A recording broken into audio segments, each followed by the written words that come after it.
दिनांक 18 डिसेंबर रोजी विधान परिषदेमध्ये प्रवीण दरेकर यांनी जिजाऊ कन्स्ट्रक्शन ब्लॅकलिस्ट करा आणि एकूणच भ्रष्टाचाराची चौकशी करण्यासाठी SIT नेमा अशी मागणी केली।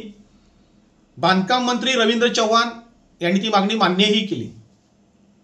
मात्र आमची मागणी अशी होती की जव्हार PWD मध्ये 1000 कोटींचा भ्रष्टाचार झालेला आहे। जव्हार PWD मध्ये प्रत्येक कागद हा बोगस आहे, खोटा आहे।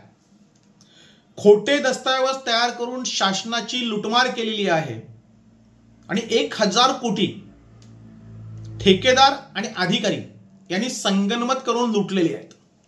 या 1000 कोटींच्या भ्रष्टाचाराला फक्त जिजाऊ कन्स्ट्रक्शनच जबाबदार आहे असं नाहीये। त्याची पाळंमुळं जी आहेत ती थेट मंत्रालयापासून आहेत। म्हणजे मंत्रालयातील अधिकारी जे निधी मंजूर करणारे, कामं मंजूर करणारे, पुन्हा कामं झाल्यानंतर निधी मंजूर करणारे, हे जे कोणी मंत्रालयामध्ये बसलेत त्या अधिकाऱ्यांची चौकशी झाली पाहिजे। आणि एकूणच 1000 कोटींची बिलं जेव्हा निघतात त्यावेळेस त्याच्यामध्ये शाखा अभियंते, उपअभियंते, कार्यकारी अभियंते, अधीक्षक अभियंते ही सगळी काय खालून वरपर्यंत जी साखळी आहे या सगळ्या अधिकाऱ्यांची चौकशी झाली पाहिजे।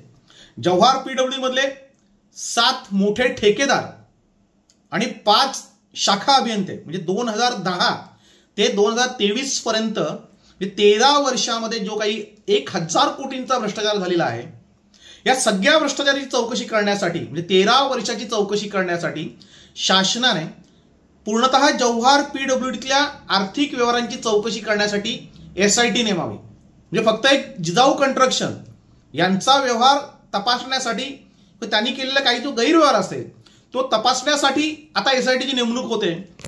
आम्ही मागणी करतोय की एकूणच जव्हार PWD मध्ये 2010 ते 2023 पर्यंत जे काही व्यवहार झालेत, जी काही बिलं निघालेत त्या सगळ्यांची चौकशी करण्यासाठी शासनाने SIT नेमावी अशी आमची मागणी आहे।